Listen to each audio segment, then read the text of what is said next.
Good morning to everybody, and thank you for coming here for our international seminar.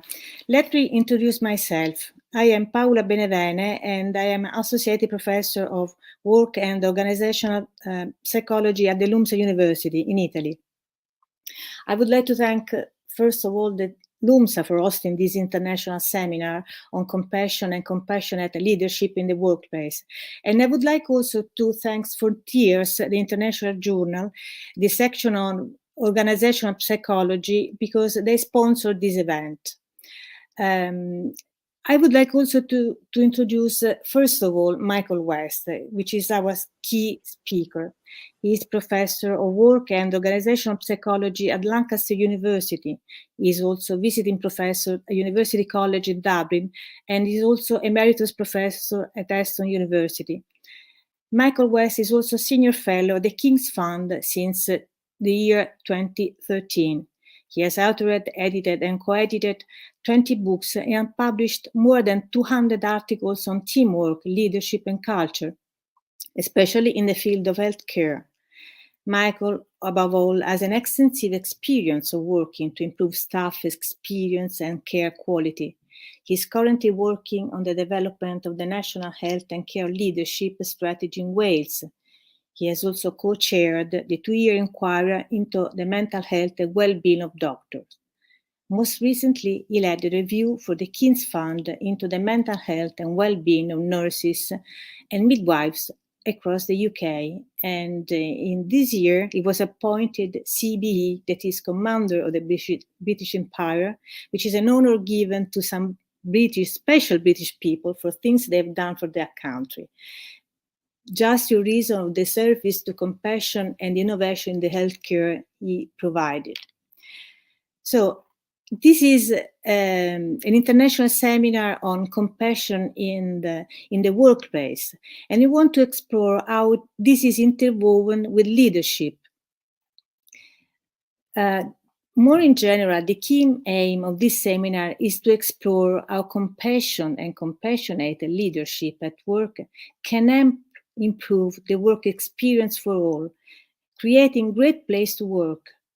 Organizational, individual well-being and performance can be enhanced through compassion. But why compassion? Because compassion is a fundamental human orientation, and we can improve workplace all over the world through compassion. There is a great need for compassion today in all workplaces, also in the light of the challenges that organizations and workers are facing because of the COVID. Compassion is an issue for scholars, but not only for them, also for practitioners, academics, and managers, and all workers. So we hope through our seminar to disseminate and promote the awareness about the need for compassion in the workplace, every workplace. So in the first part of this international seminar, Professor Michael West will take the floor for about 30 minutes. Then there will be a session of about 20 minutes devoted to questions and answers. So you can write your question in the chat, and they will be delivered to Professor West. Finally, Professor Ilaria Buonomo will make some final remarks. So again, many thanks to everybody for coming here. Many thanks for Professor West for sharing his thoughts with us. I'll give you the floor to you now, Michael. Thank you, Paula. Hello, everybody. And big thank you from me to Paula Benevene and Ilaria Buonomo, and thank you to LUMSA and Frontiers for the privilege and the pleasure of being able to talk with you all this morning. This has been an extraordinary period for all of humanity. This last 10 months have been a time of huge challenge for us. I think everybody at times has felt fear, anxiety about their own well-being, that of their loved ones, and many people have had to endure the worst tragedy of losing loved ones during this pandemic.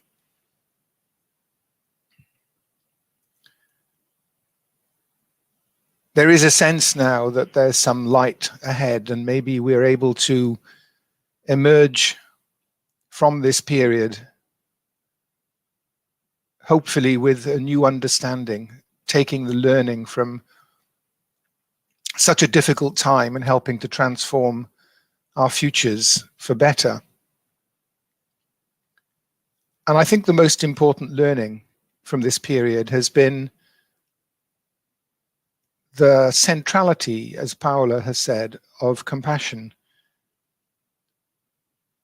in our human experience. So during a time of great fear and great anxiety and much pain and much uncertainty, I think the most important factor that has enabled us all to cope has been compassion. The compassion shown by healthcare staff to patients and service users, the compassion shown by people in elderly care homes, the compassion shown by the staff in these contexts to each other, the compassion shown by people in the community for those around them, elderly people living alone, people in need, and the compassion shown by the community to those working in key positions like healthcare, and indeed the compassion of private sector organizations who've given supplies to key workers and to people in need. Compassion has held us and enabled us to cope with much of the fear and the uncertainty during this time. What is compassion? What does this mean? Well, if I'm to be compassionate towards somebody who's in distress or in pain, I have to display 4 behaviors: attending, understanding, empathizing, and helping. And attending is about being present with the other person, being here and now with them. Listening with fascination is a lovely phrase that Nancy Klein uses. And second, I have to understand the causes of the person's pain or distress, not by imposing my understanding on them, but by, through dialogue, arriving at a shared understanding. And the third element of compassion is having an empathic response, is feeling the other's pain or fear or distress without my being overwhelmed by it, because that gives me then the motivation for the fourth element of compassion, which is helping or serving the other person, which in a way distinguishes it from simply sympathizing or empathy alone. And recent neuroscience studies over the last 10 years or so have helped us to understand the fundamental difference between sympathy or empathy alone and compassion. So when we ask people to be sympathetic, to empathize with another, then typically what we see is the activation of pain centers in the brain. Not surprisingly, because we're mirroring the other person's feelings of pain or fear. Whereas when we ask people to have the intent or impulse to be compassionate, we see that typically that's associated with the activation of reward centers in the brain. And again, that makes sense because we know that humans are hardwired to be altruistic, to help each other. So it's associated with the activation of reward centers.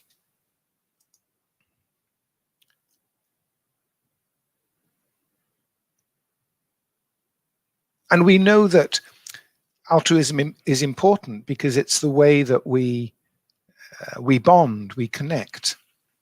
It's the way that we build a sense of belonging, that we form groups and teams and communities,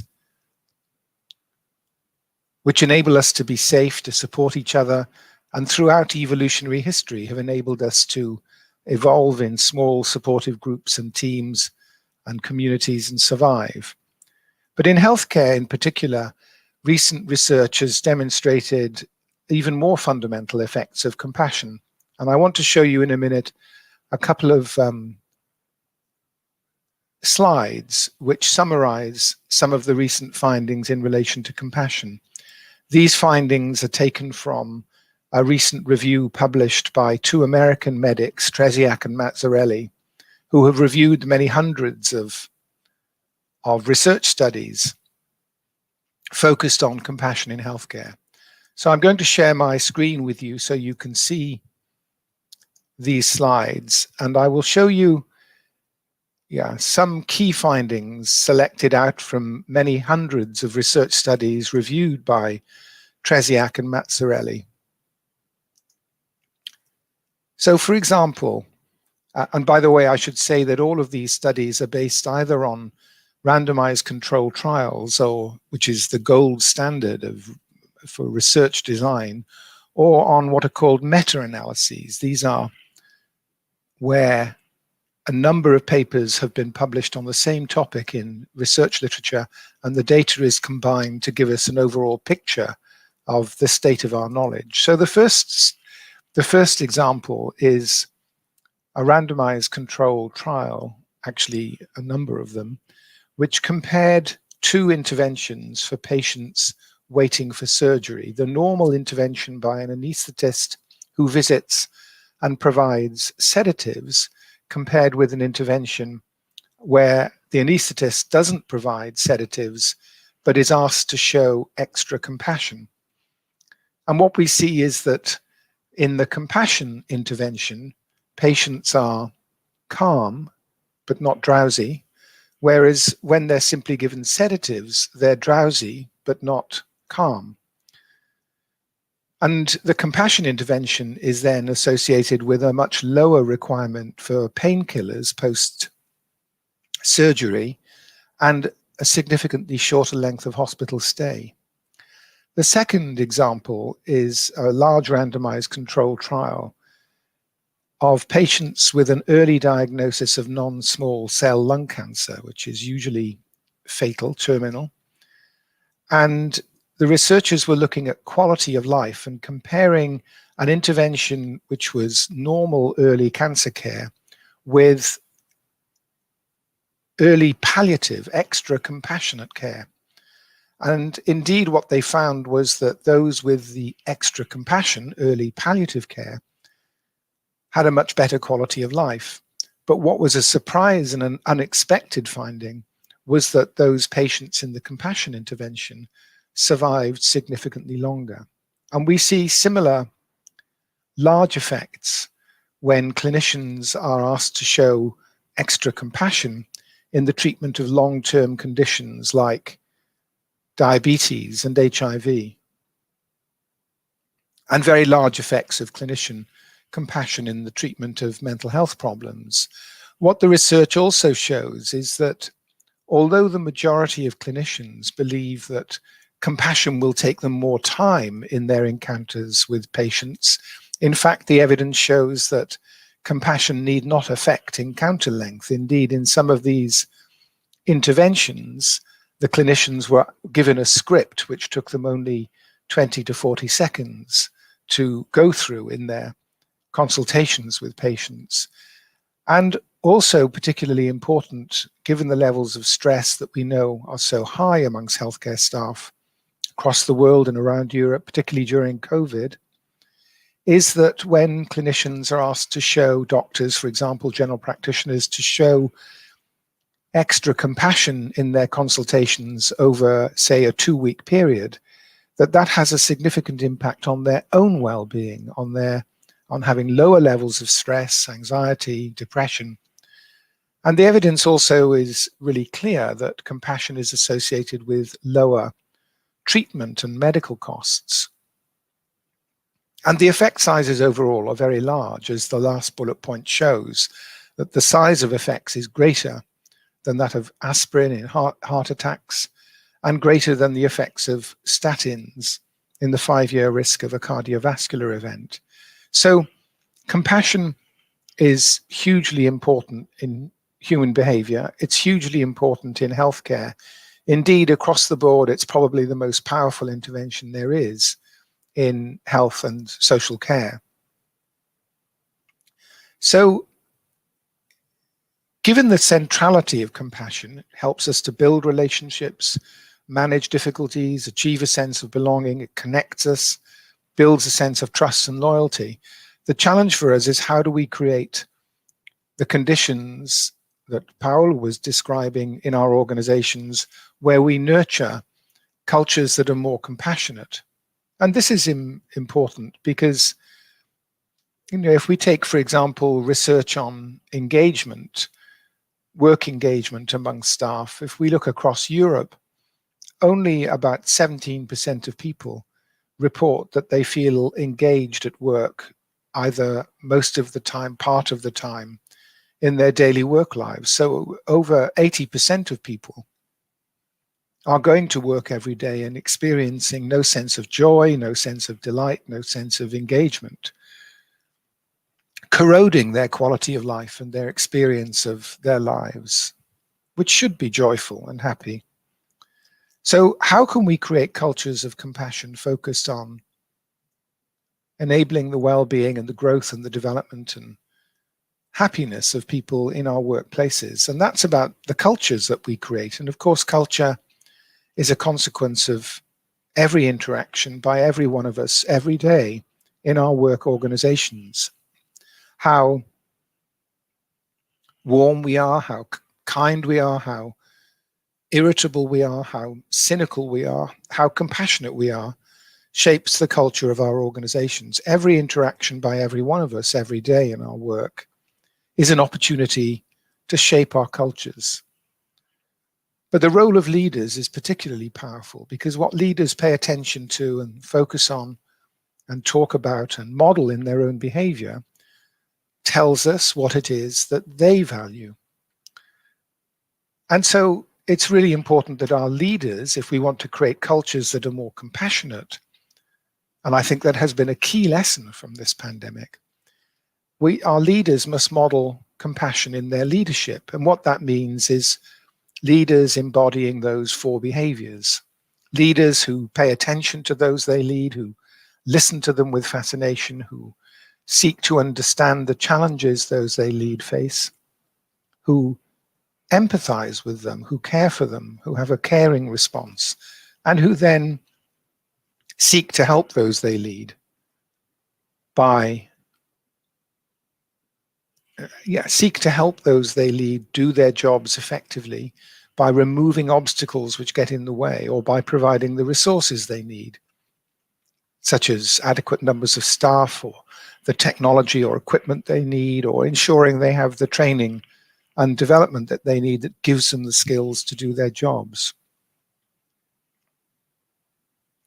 And these 4 behaviors, this is not some new model of leadership that suddenly sprung up in response to our circumstances. We've known from the last 60 years of leadership research internationally that these 4 behaviors, these 4 leadership behaviors, are critical to effective leadership. Probably the most important skill of a leader is listening to those that they lead. And the most important task of a leader, as the work of Bob House and many others has shown, the most important task of a leader is helping those they lead to do their jobs effectively by removing obstacles or providing resources. And we know that emotional intelligence is key to effective leadership as well. Empathy and concern, genuine, authentic concern for those we lead, so that we can help them and support them. And it's no coincidence that these 4 behaviors that constitute effective leadership also constitute the behaviors of compassion, because they're the 4 behaviors that enable us to connect, to feel a sense of belonging with us, to build a sense of trust, to diminish the boundaries between self and other. And we know that these leadership behaviors are associated with the outcomes we seek in organizations. The work of people like Ben Schneider in the United States over the last 20 or 30 years has shown the very clear links between these leader behaviors, staff satisfaction, quality of customer service, customer satisfaction, customer loyalty, company profitability and productivity. that chain, that value chain, we know is very clear. In the work that I've had the privilege of doing in the health service over the last 30 odd years in the United Kingdom, we've also seen very clear links. In 2003, we initiated a staff survey amongst health service staff in England. And every year that produces over 500,000 responses. So we have a data set from over 500,000 people a year for 17 years that enables us to look at the links between leadership, staff experience, and the outcomes that we're concerned about. And this next slide is a very crude summary of what has been 17 years of the most sophisticated statistical analysis showing the links between staff views of their leaders over time and patients' views of satisfaction with the care they receive. We see how staff satisfaction predicts patient satisfaction, and the very clear links between staff reports of high work pressure and patients saying they were not treated with respect, not made to feel a sense of dignity, not given the privacy what they wanted, not shown the compassion that they wished for in their care. And where staff report poor health and well-being, high levels of stress, and stress amongst healthcare staff in the United Kingdom back in January was at the highest levels they had ever been, and then the pandemic struck. So staff stress is associated subsequently, high levels of staff stress in a hospital group is associated subsequently with significantly worse care quality, lower levels of patient satisfaction, worse financial performance, and significantly higher levels of patient mortality, patient deaths. So there's a very clear link between these behaviors that constitute compassionate leadership and the outcomes we're concerned about in the private sector, in healthcare. But I want to be clear that compassionate leadership requires great courage. It's not some soft cushions and scented candles approach to leadership. It requires courage to be a compassionate leadership. I think it requires much greater courage than the rather easy opt-out of command and control approaches to leadership. So compassion is about having a commitment ultimately for the people we serve, whether it's customers or patients or our society. And so it's very much about having a strong commitment to purpose and performance. And it's certainly not about taking some easy consensus way forward. You know, when Nelson Mandela, one of the greatest leaders of the 20th century, was released from prison, he went against the vast majority of his hundreds of thousands of millions of followers. He went against them. They had their leader now to take them to war against the apartheid regime. But he, out of, I think, a greater compassion for his country as a whole, insisted on seeking a negotiated way forward. And against all of the odds, he succeeded in achieving a transition to a relatively peaceful biracial South Africa. And compassionate leadership is not just about individual leaders, it's also about our collective leadership, that collectively we model these four behaviors, and that as organizations, as institutions, we model compassion in the way that we manage our inter-organizational relationships, whether it's with suppliers, other organizations we work with, in healthcare, whether it's working with the social care sector, that we have an organizational orientation of attending, understanding, empathizing, and helping. Compassionate leadership then is about being effective as a leader for the people we serve, and effective leadership means it's leadership that creates a sense of clear direction, that ensures alignment of people's efforts around that direction, rather than people's efforts being dissipated on unnecessary activity or too many goals. And it's about creating also a sense of commitment, a sense of trust and motivation amongst those we lead. The pandemic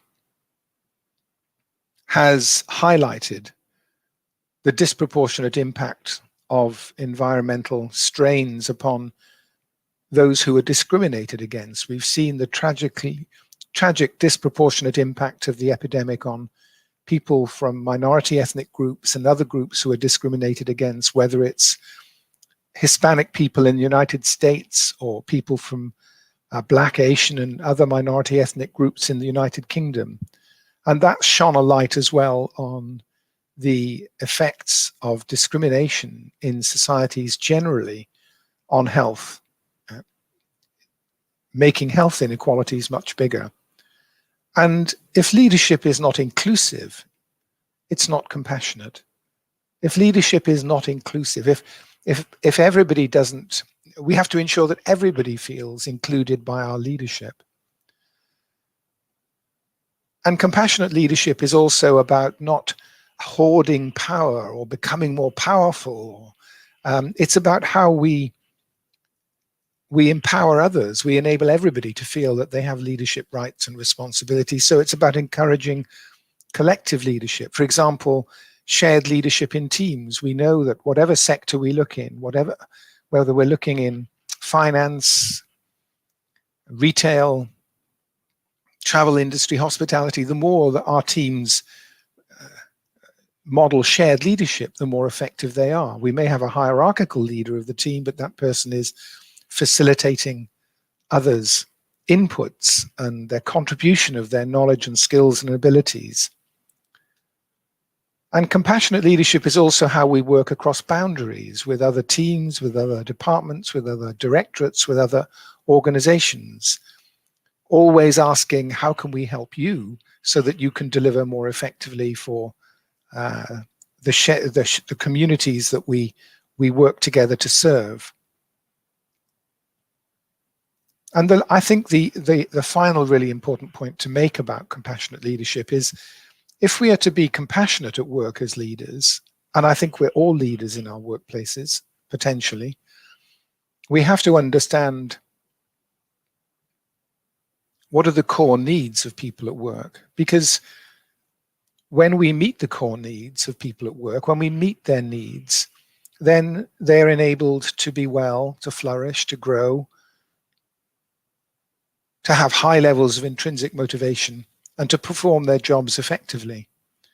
And as Paula said, over the last 3 years, I've had the privilege of first co-chairing an inquiry for 2 years into the mental health and well-being of doctors, and then this year an inquiry on behalf of the Royal College of Nursing Foundation with the King's Fund into the mental health and well-being of nurses and midwives across the United Kingdom.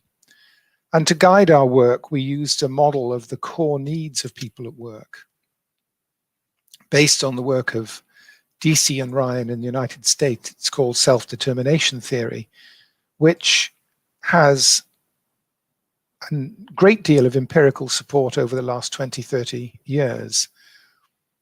And it shows that people have 3 basic core needs at work. All of us. And all of these needs must be met for us to have good well-being, to flourish, and to be motivated in our workplaces. And these 3 needs are, first, the need for autonomy and control. We need to feel that we're not simply being coerced into performing, that we're not simply resources or cogs in a machine, that we have influence and voice, and that our workplaces are just and fair. They're not discriminatory. They're not characterized by leader favoritism. They're not blaming and fearful places. Because justice and fairness gives us a sense of control, and that our basic working conditions honor our needs at work. We found in our work with nurses and doctors and midwives that many felt they had no voice. Many felt anxious and afraid that they would make a mistake and be blamed when they were working in impossible conditions. Many of them couldn't fulfill basic biological needs. They couldn't get access to nutritious food on night shifts, or access to water to hydrate themselves, or places to rest when they were on their third 12-hour night shift in a row. The second need that we have is the need for a sense of belonging that we've talked about already, that need to work in a team where we feel cared for and where we care for those we work with. And we found that team working is fundamental to health and well-being of people in the workplace. That although we may work in multiple teams, having a home team where we get our social support and our learning is really vital for our well-being. And belonging is, our needs for belonging are met when we work in cultures that are supportive and where leadership is compassionate. And the third need that we have is the need for a sense of contribution, that we can make a difference through our work, that we feel effective. In the case of manufacturing, it might be feeling that we're making high quality products that are valuable and helpful to customers. In healthcare, it's about providing high quality, continually improving and compassionate care. And we encountered continually in our work amongst nurses and doctors a sense of moral injury where they felt they were not providing the quality of care that they should be providing. And the key factor in that was what we described as chronic excessive workload. And I think it's a pathology of organizations around the globe that we subject people to chronic excessive workload. It's true certainly in the university sector. And I think we've come to see it or not see it. It's like the pattern on the wallpaper we no longer see. But chronic excessive workload is the number one predictor of staff stress. It's the number one reason why people quit their jobs. And also it's associated with very high levels of customer dissatisfaction. And we saw many inspiring examples in our work in healthcare of organizations that were addressing chronic excessive workload, asking staff what they would reduce or get rid of in their work. We saw organizations that had eliminated 85% of bureaucratic controls. We saw organizations that had developed much better multidisciplinary team working to reduce chronic excessive workload, and organizations where staff were encouraged to meet as teams and to take time out on a regular basis to review what they were trying to achieve and how they were going about it. And what that was associated with was with much higher levels of innovation and productivity. And it's about making sure that people are continuing to learn and grow in their organizations. And in both our inquiry into nurses and midwives' core needs and doctors' core needs, we found inspiring examples of organizations that were addressing one or more of these needs really effectively. And you can find the many case examples in the two reports, which are available to download free from the websites shown on the slides, which will be available to you after this presentation. So in summary, I think it's really, compassionate leadership is about creating workplaces of psychological safety where there is compassionate leadership, there's effective team working, and where we have the conditions that enable those interventions, compassion and team working, to build the trust and innovation which characterize flourishing, successful work organizations. And that's about shared vision and values and objectives, clear direction. It's about having climates not of fear and blame, but of learning, innovation, and reflection. It's about making sure we have frequent positive contact with each other as leaders, as teams, as departments. It's about ensuring that we value diversity and difference, whether it's diversity of professional background, of experience, of knowledge, of opinion, of demography, gender, age, ethnicity, sexuality, And it's about learning to manage conflict in a way that builds a sense of safety over time rather than undermines it. And we know from work in organizational psychology that interpersonal conflict is a disaster, chronic interpersonal conflict is a disaster, but well-managed task-related conflict builds relationships and a sense of psychological safety. And it's about modeling mutual support for each other, particularly during these difficult times within our work organizations, of compassion and of humility, rather than pride or hubris or arrogance or greed in the way that we interact with each other. But I want to end by emphasizing that I think the first step on the journey towards compassionate leadership, the very first step, requires all of us to have the courage to be self-compassionate. That means having the courage to pay attention to ourselves, to be self-aware in the moment, self-aware in this moment, and to have the intent to be self-aware in potentially any moment, and then to be open to understanding the challenges that we face in our work, in our lives generally. And that we then make the commitment, the courageous commitment to care for ourselves, to show tenderness and love for ourselves. As the Dalai Lama says, we are as worthy of care and compassion and love as any other human being on the planet. And then that gives us the motivation and the wisdom to take intelligent action to help ourselves in order that we can be the best we can be, and stay close to the core values when we connect with ourselves that give our lives meaning, like compassion and courage and wisdom. And when we connect with ourselves in that self-compassionate way, then that enables us to have deeper and more authentic connections with everyone we lead, indeed everyone we interact with. So, grazie mille. I'm really grateful for the opportunity to share these reflections with you, and I look forward to answering any questions and responding to any comments you may have. Thank you. So thank you so much, Professor West, for this interesting speech. I was wondering whether some of our listeners want to share with us some doubts, comments, or questions to Professor West.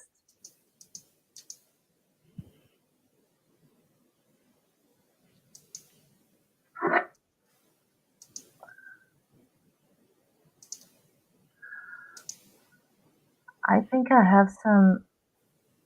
There are some seconds of delay between when you post your comments and when we're able to see them. Well, Mirifik asks us how compassion differs from empathy. So empathy, I think, is a really important component of compassion. So empathy is when we feel another person's pain, pleasure, fear. Our brains are structured with billions of mirror neurons, which enable us to mirror the emotions of another. And so empathy is a way that we can connect with each other and identify with each other to help to blur the boundaries between self and other so that we have a greater connection. The difference is that compassion also involves an active component, the intent to help, to make a difference to the other, to reduce their pain or to reduce their fear or to help them cope with pain. And as I said, what we see in neuroscience studies is that completely different brain processes from empathy alone compared with compassion, because with empathy alone, we see pain centers being activated, but with compassion, where people are helping, there's the activation of reward centers. And And that, as I said, is because I think we are hardwired to be altruistic. We know, for example, that if you ask a leader in their work to spend 2 weeks every day doing something generous or helpful to another person, that has a significant impact on their own well-being. But also those other people go on to be generous, to be helpful to other people within their organizations. They don't simply reciprocate those behaviors to the person who has been kind to them. They show more helpful behaviors to others around them. And so the emotional contagion of compassion and altruism and helpfulness spreads out across the organization, because it's an essentially rewarding behavior, because it builds our relationships, I think. So there's something about understanding, and I think it's very easy in these dark times and the way that we're exposed to media that are always focusing on the negative in human behavior. It's very important to understand how compassion is fundamental to what it is to be human, and to celebrate that part of ourselves, to own that part of ourselves, to celebrate it, and to seek to practice to be compassionate and be kind. Thank you. In the meanwhile, our chat kind of boosts from questions. And we have a valuable feedback from Sara Cervai, which is a psychologist colleague from Trieste University in the northeast of Italy. And she says that in the university, they support and supervise public providers of training in healthcare session. And she's sharing with us, first of all, a proposal for a collaboration with them and creating a synergy to plan a project of research on compassion, an application on compassion. She says that her first question is about leadership involvement in the process, and specifically how we can convince top management and managers in general about the importance of their contribution in the process. I have faced this kind of problem too. For example, I've been talking with nurses and social operators working in healthcare who told me, okay, we would love to do something related with compassion, but how we can communicate to our top managers that we actually need them. Yeah, so it would be great to have this collaboration and to do more research on compassionate leadership, and I welcome this generous offer.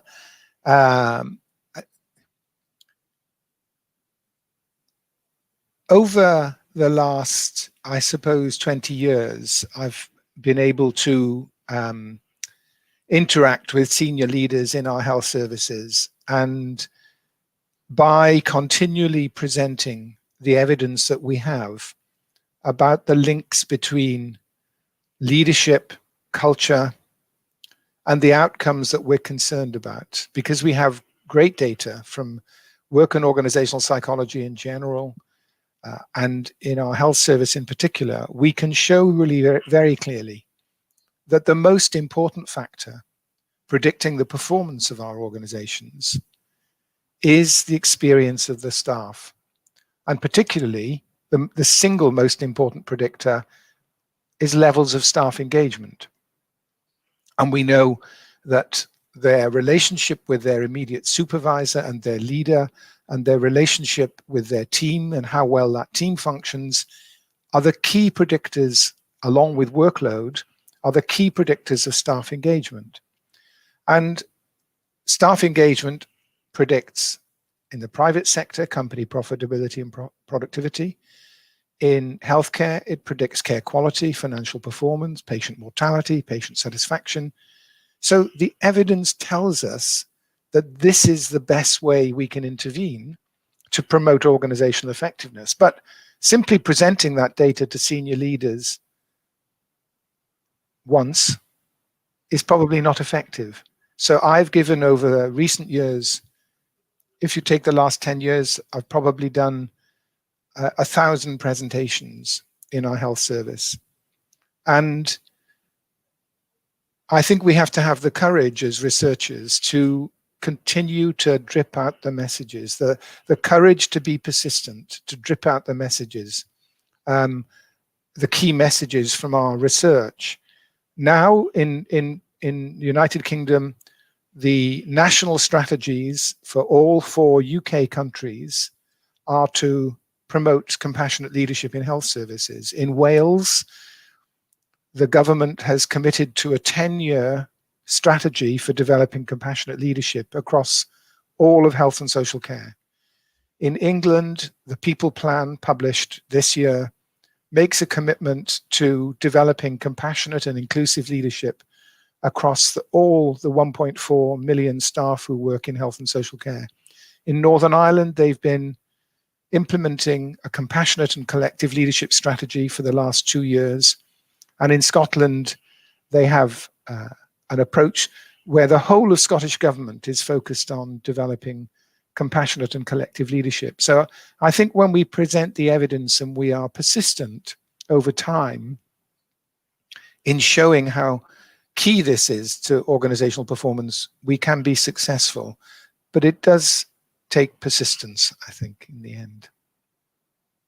Thank you. So the call to action is to be persistent and not only talk with top managers, but talk with the government too. So once we are persistent and we can provide evidence, then politicians acknowledge what does it mean to be in compassion. Yeah, absolutely, Ilaria. And, you know, we, in all our countries, if you take the area of healthcare, every country in Europe is under pressure because of staff shortages and the additional pressures of the pandemic. I spoke in the House of Commons a month ago to the Health and Social Care Committee, and the reason I was able to speak to them about all of the data that we have and the findings we have is because there is a crisis, and they recognize that we are losing 1 in 4 nurses who join our health service. We lose them within 3 years because of the working conditions they face. We have a huge number of shortages across the health service. And so there was a crisis even before the pandemic. And there's nothing like a crisis to attract politicians' attention. And it's an opportunity then for us to input knowledge which will help them make a difference. I'm reading that some of our listeners, Sara Cervai again, says, as researchers, we need to be courageous too, which probably is true. Yeah, I think as researchers, it's really good to seek to share the knowledge, that the beautiful, invaluable knowledge that we've developed. But instead of presenting only to each other researchers all of the time in our universities, in our bubbles, we must be out talking to people decision makers who make a difference in society. That the courage of compassion of researchers is not simply to talk to each other the whole time, but to think carefully about how we talk to key decision makers and people working in difficult situations, in challenged organizations outside of the university and research sector. I think this is hugely important now in the crisis that we face. And I think that this is deeply connected with another questions we had from Julia, who says, what are the financial benefits of compassion for the organizations? Probably is a key value that could allow us to, I don't know, face this crisis. What do you think? So the question is, what's the benefit of compassion for organizations in this crisis, but also in general? Is that right? Yeah, from a financial point of view. Yeah. So, as I mentioned if we take the research on compassion in healthcare, what we see is that from the research that Tresiak and Mazzarelli reviewed, is that individual consultations with doctors, where doctors are compassionate, people are less likely to be referred on for further treatments. They're less likely to be referred on for further investigations. They're less likely to be prescribed unnecessary medications. So there are cost savings. There is evidence at organizational level of whole hospitals where there's a culture of compassion, that those hospitals have a significantly improved financial performance. It's not a big figure. It's about 3 or 4%, as I remember from the research, but 3 or 4% of the annual budget of a hospital is a huge figure. We see also in our research, we've looked at the relationship on behalf of the head of the NHS in England, Sir Simon Stevens. He wanted to know what the relationship was between staff engagement and spend on what are called bank or agency staff. So when somebody is off sick or there's a vacancy, they have to contract with a private sector nursing organization to pay for staff to come in.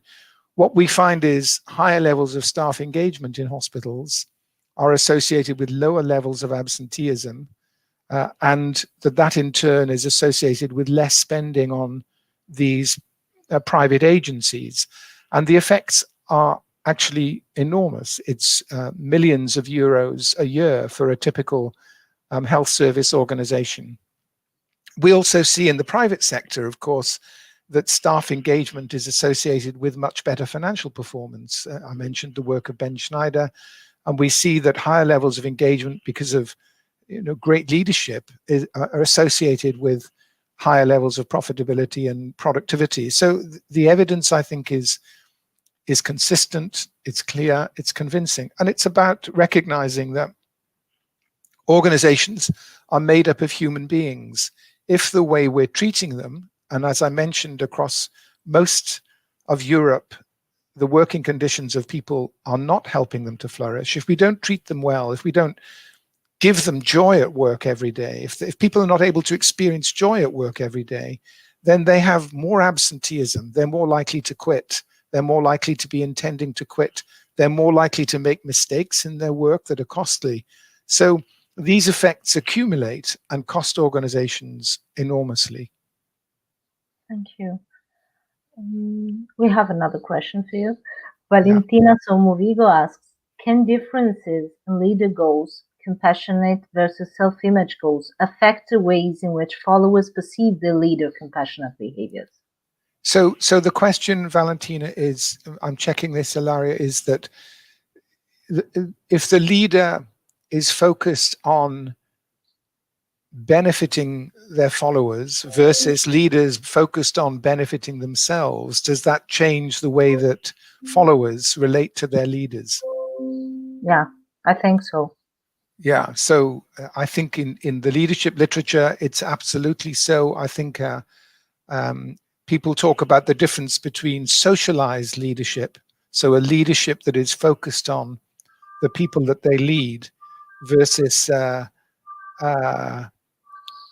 self-focused leadership, a leadership that's focused on winning approval and power and success for self. And I think it's clear that the levels of trust for leaders who are seen to be acting in the interests of others is much higher. The levels of motivation are higher. They also build more effective teams around them because people model that caring for each other that I said is so important to compassion. Take, for example, the notion of being greedy for power, or being arrogant, or being very proud as a leader. We know that humility in a leader is really important, that when leaders show humility, the humility to ask for feedback, or the humility to say, I don't know, that they are seen as better leaders by those they lead. Narcissistic behavior is characteristic of only about 1% of people in our society. Among senior leaders in organizations, it's around 6%. So some of these narcissistic, arrogant people are more likely to get to the top. Recently, it's been 100% in the American presidency, but anyway, we know that it is really damaging to relationships and undermines the sense of trust. We are all equal. We're all equal human beings, worthy of compassion and care and support, and we're all simply trying to be happy. And leadership must be focused on that mission of promoting well-being and effectiveness of people at work, and in our society in general, I think. And that's why these behaviors of compassionate leadership, I think, are so fundamental, particularly at this time. We have a choice. We can go back to where we were a year ago as work organizations, as societies, as communities, or we recognize that we need to transform in the future, because the challenges we face require us, I think, to break down boundaries, to build a sense of connection and collectivity. The only way that we can respond effectively to existential crises is to work together and to value each other's contribution across societies, across countries. The response to the pandemic has to be international. And we've seen the great examples of how governments and pharmaceutical companies have worked together at speed to create vaccines. But the epidemic is not the only existential crisis we face, and it's not the greatest existential crisis we face. We face the crisis of climate change. Unless we work together as human beings, as humanity, we can't solve that problem. And that means we have to create a greater sense of compassion. We have to, I think, go inward and value, recognize, own that sense, that commitment to compassion that is fundamental to humanity. So we blur the boundaries between self and others. So we create a sense of connection with all of humanity. We create a greater sense of connection with the ecosystems that surround us. We're not separate from them. We create a greater sense of connection with the planet as a whole. We're not separate from the planet. We're an intrinsic part of it. So I think that compassion we have to develop not just for each other, but for the whole of our existence and the planet that surrounds us.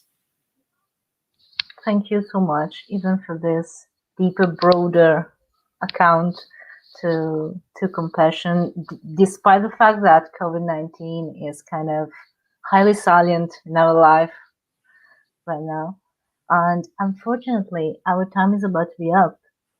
So I'd like to conclude. I'd like, above all, to thank all our listeners, and I'm sorry that we won't be able to answer to all your questions. I'd like, first of all, to thank Professor Michael West for his thoughtful speech. I think that on behalf of Professor West and of Professor Benevene, we thank LUMSA University and Frontiers in Psychology, who supported us in organizing and delivering this event. And more generally, I'd love to thank all the researchers, practitioners, and students who joined us today. Obviously, as we were saying right now, all the topics we talked during this speech and during this question and answer session interest all of us throughout our private and working life. Our silent crisis as a society right now is COVID-19, and it looks like compassion could have a key role to respond effectively to our needs as person and as societies, as communities, and not only within healthcare organizations, but in organizations in general. So we'd like to leave our audience with a call to action, maybe. We invite you to keep in touch with us. For our research colleagues, we hope to welcome you in a research topic that we will host with Frontiers in Psychology, that will be titled Compassion and Compassionate Leadership in the Workplace, and that will be available throughout the 2021. And from practitioners and leaders that have followed our speech, we want to let you know that we are available to support your efforts to spread compassion, and to spread compassionate leadership innovations within your organizations. Several free materials are already available in English online and are from Professor West's working group at the King's Fund. Am I right, Michael? Yeah. Okay. At the same time, for our Italian-speaking colleagues, we're about to translate some practical guidelines and some indications that in the first part of the next year will be available to on our LUMSA website, both on my page on the LUMSA website and on Professor Benevene page on LUMSA website. So please feel free to reach out in case you think this will be useful for you. I don't know whether Michael and Paula want to share something before we greet our audience. Just to thank again Michael and also Ilaria for heading this last part of the international seminar. And again, we would be just mean with this to build a small piece of a new field of research. That was our aim, and we do hope to disseminate this opportunity for everybody, just at practical and academic level. Thank you. Thank you, Michael. Grazie mille. Thank you, everybody. Thank you. Thank you.